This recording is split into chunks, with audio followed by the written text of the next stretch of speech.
ये कहानी शुरू होती है एक अपमान से। द्वारसिस तो निरे एक बार आ अविलिंग। स्वीकार करो ये पुष्पहार। ये तुमने अच्छा नहीं किया देवराज। सुनो इंद्रा, तुमने इस पुष्पहार को ठुकराया जिसमें लक्ष्मी का वास था। तो अब मुनि माफी होगा।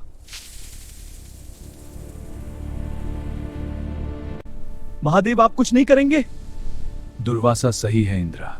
आप तो सदा ध्यान में रहते हो। रुको। समुद्र की गहराइयों से एक आवाज आई, फिर एक रोशनी, फिर जलंधर। तीनों लोक में ऐसा नगर नहीं है देवराज।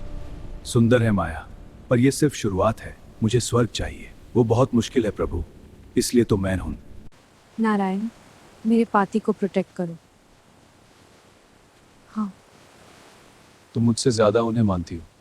और इसलिए आप सेफ हैं। जालंधर की पत्नी वृंदा और जालता, क्योंकि जब तक वृंदा का पतिव्रता धर्म को भूल नहीं रखा था। तुम मुझसे ज्यादा उन्हें मानती हो। निर्भय पे आप सेफ हैं।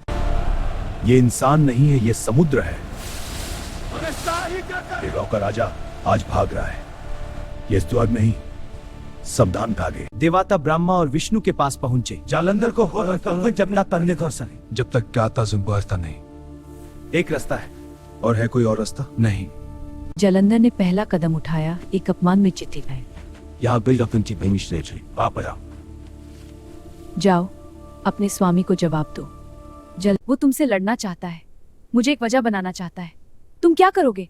अभी कुछ नहीं। ये खेल अभी शुरू हुआ है पार्वती, अंत तक देखो। वो कैलाश आएगा। कैलाश का दरवाजा कौन है? शिव का प्रिय सेवक। नंदी, हटो वहां से। मैं शिव से मिलने आया हूं, सीधे आ। नहीं हटूंगा। ये कैलाश है। यहाँ कोई भी महादेव की आज्ञा के बिना नहीं होता। तुम दे नहीं आप। बेल, हट जाओ या मैं हटा दूंगा। वृंदा, तुम पाप नहीं की, मैंने किया। ये पाप मेरा है। जलंधर कैलाश तोड़ देता। वृंदा ने शाप दिया और विष्णु ने मथा झूल लिया। हाँ, क्योंकि जो शाप सच्चा हुए हाथ देते बिली डॉक में ही सची। तुझसे कुछ छीना जाता ठीक किया। मैं जानती थी विष्णु तुम ही मेरे पास आकर ये करते, क्योंकि तुम ही एक थे जो ये कर सकते थे। इनमें जो मन से चलती। जालंधर को खबर मिली, वृंदा नहीं रही, और उसी पल जंग के अंदर जो कुछ इंसानियत बची थी वो भी खत्म हो गई। कल रात प्रभु नहीं, तुमने और किसने भेजे थे? वेल का सर जो पैदा हुआ, कोई कसी पैदा हुआ, पर जो किया वो तुमने किया। जालंधर, मैंने जो किया उसका जवाब देना है। विष्णु का भी आज 2 कार्य से एक है। महादिक बात पूछी सीधा।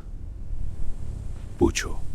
मैं तुम्हारा तेज था, तुम्हारे क्रोध की बूंद से पैदा हुआ। शुक्रिया।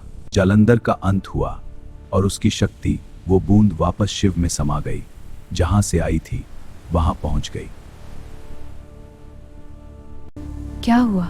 चलानो बेगम इस्ता था, वो सिर्फ सवाल पूछ रहा था। क्या पूछा? हाँ कहा। विष्णु ने तुलसी को अपने सामने रख लिया। आज भी तुलसी के बिना विष्णु की पूजा अधूरी है, और जब भी तुलसी का फूल विष्णु को चढ़ता है तो ये सबसे अच्छी चीज है, इसलिए वृंदा यहाँ रही। जालंधर की कहानी सिर्फ एक राक्षस की नहीं थी, वो एक सवाल थी। शिव जवाब दी। और वृंदा की कहानी सिर्फ त्याग की नहीं थी। यही है शिव पुराण होनादि सिखाता है। हर कथा में शिव है, हर प्रेम में शिव है, हर क्रोध में शिव है, हर अंत में शिव है, और जब सब खत्म हो जाता है शिव तब भी वहां होते हैं। वैसे ही उसी मुद्र में, क्योंकि महाकाल काल से परे है।